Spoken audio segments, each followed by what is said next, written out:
Hello everybody, and welcome back to Let's Play the Blackwell Legacy. Last we left off, we went and got Nishanti to help us get into our apartment. Nishanti get. We also went to the psychiatric hospital, which we are in now, to learn some things about our aunt who has had some sort of dementia, which is hereditary, maybe? Dementia, get? Anyway, we've completed most of the things on our itinerary for today, so let's just get into the elevator and head on home.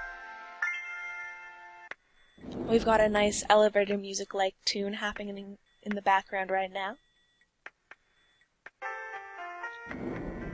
Anyway, we're back in our apartment place now. This is Nishanti's apartment door, and this is Rosangela's apartment door, and we are indeed next-door neighbors.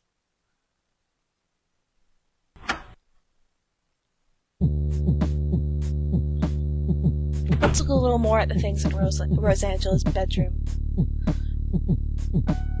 We aren't actually allowed to go into the bedroom because she's not ready for bed.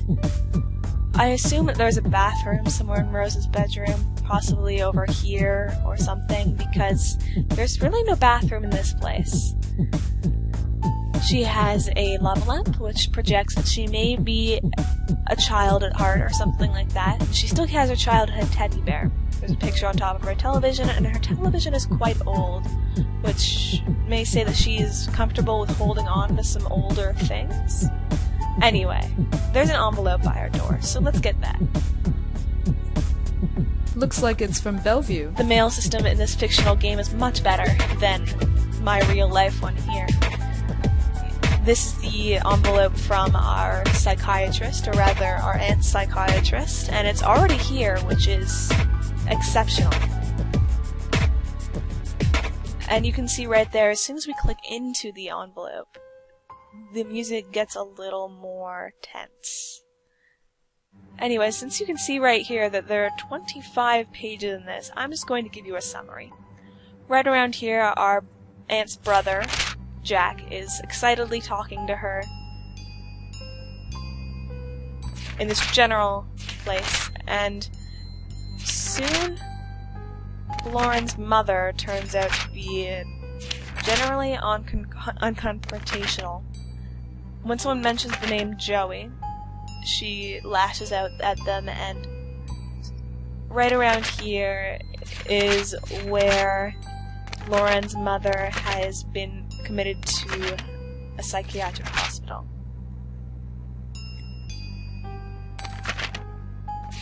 Right here, Lauren says that the mother was not crazy, and that may say that perhaps the same thing is happening to Lauren at this point as was happening with the mother.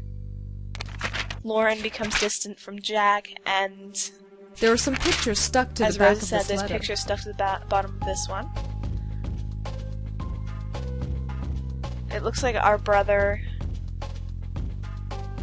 had us. Let's just read this one out loud. Dear Aunt Lauren, yes, Aunt Lauren, you're an aunt. I'm a dad. Maria gave birth to a beautiful baby girl. We named her Rosangela, after Maria's grandmother. She's so quiet. She hardly ever cries at all. I'm all set to spoil her rotten, but Maria wants to take it easy. She looks just like her mother, and there's a bit of you in her eyes, too. And Mom and Dad, everything our family was or will be, this child is it. Life is changing so fast. I just want to hold on to this tiny little creature and never let go. The future is an exciting place, and I have everything I could ever want. I don't want it to change, ever. And then right here it says, it is indeed within your legal rights to take custody of your 5-year-old niece. With the death of her parents, you are the only living relative. Please contact our office, and we will start the necessary paperwork. So Lauren takes custody of Rosangela at 5 years old, and we don't seem to be getting any information as to what happened to her brother. Anyway, there's all the background we need for today. Our phone is ringing, so we may as well answer that. Hello? Rose Angelina. Hi. Hi, Bob. Thanks so much for submitting your last review on time, for once. Yeah. I've got a little assignment for you today. Assignment? I just review books, Bob. Well, today, you're not. Human interest, Blackwell, and it's right in your neighborhood. Human interest? Yep, college girl. Suicide. Someone killed herself? Yep, some girl named Joanne. That's... You know the Brittany house, the NYU dorm? Yes, but... Great. Head over to the dorm and get a few statements. But... Speak to some people on her floor. Get a word in with the roommate. Listen! Speak to the RA too. And hey, if you could score a picture of that girl, that would be a real coup. But I don't do that stuff! Like I said, today you are. Jared's over at City Hall covering that strike. So, you're it. Today is not the best. Not hearing you. Write it up for tomorrow's edition. Pressures of college life, etc. It practically writes itself. Wait! I'm so looking forward to reading it, Blackwell. Ciao. I hate him so much! Is freelancing for that stupid paper even worth it? I guess it keeps me writing. But... oh, whatever. I'll just go over there and get it done. It's not like I don't have enough death in my life right now. Maybe this isn't a bad thing. It's like being a real reporter. Sort of. My old notepad should come in handy for this. This is Rosangela's notepad. We've just got it.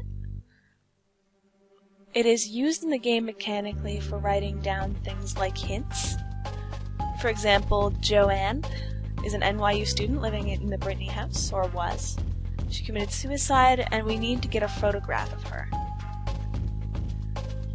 It looks like everyone wants Rosa to go around doing their things for them today. She's not having a very good day so far. Hopefully things will get better for her. This Bob person who called her up seems a little too friendly, and I don't know if he's allowed to escalate her job like that. That is not within her job description. We have one day to get this done. We've turned from somewhat of a freelance book reviewer into an investigative journalist. I wonder how everyone's going to react to this. Let's get out of our apartment door right now and head out to the dorms to interview some people. Right there, it's Brittany Hall dorm. It's a triangular building, very tall. Can fit a lot of college students. I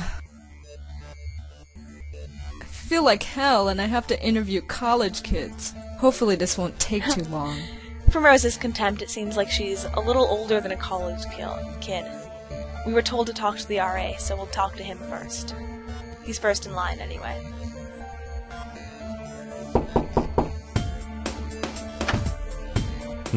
Let's announce ourselves. Hi, I'm Rosangela Blackwell. Can I help you? Perhaps. Could I ask you a few questions? Oh, this is about Joanne, isn't it? You know her? Well, I am the RA for this floor. I wouldn't be doing my job if I didn't know everybody. The campus police found her around 5 a.m. this morning. Can you tell me about her? Well, alright. But could you leave my name out of it? Let's agree. I don't see any real way that this would be harmful to our case. That shouldn't be a problem. Good. Joanne's parents have already asked the dean to fire me. I don't need anyone else knowing who I am. What do you want to know? I don't know, sir, if it's practically your job, or rather, if it is actually your job to keep people happy enough to keep committing suicide. I don't think you should be fired as an RA just because someone on their floor did that. So how did you get to be the RA of this floor? What do you mean? Well, it's a girl's floor, and you, well... Aren't? Yes. Well, it's like this. Someone at the registrar thought Adrian was a girl's name. So here I am. None of the girls have complained? Not yet. They seem to prefer it. This sort of thing happens quite frequently. You'd be surprised. Adrian is kind of androgynous, I suppose. And, you know, the only reason they prefer it, actually, is You seem to be kind of a dreamy guy, and they may want to have false illusions of getting with you. Let's ask about Joanne. What can you tell me about Joanne? What was she like? I never hung out with her socially, but she seemed nice enough. Nobody ever complained about her. She always had friends around her. She never had any trouble, as far as I know. Her suicide came as a total surprise. Let's ask about Joanne's suicide. How did Joanne kill herself? She jumped off the roof. She died instantly. It was in the middle of the night. There was no way anybody could have stopped her. Make sure you print that. It looks like Adrian's trying to cover his back here. Because some people want him to be outed as, or rather fired as the RA for this floor. Would you have a picture of Joanne? A picture? No. Why would I? Just asking. Well, he's doing good in that regard. Well, that's all for now. Thanks for helping out. Just remember, leave my name out of it. I see that as a little suspicious, honestly, that he's asking us so fervently to leave our name out of it, or leave his name out of it. Anyway, we've explored the dorm a little, and things are getting a little long here. So thank you very much for watching, everybody. Next we will go and explore the rest of this floor, get into the real meat of the questioning. Thank you very much for watching, and we'll see you on the next episode of Let's Play the Blackwell Legacy.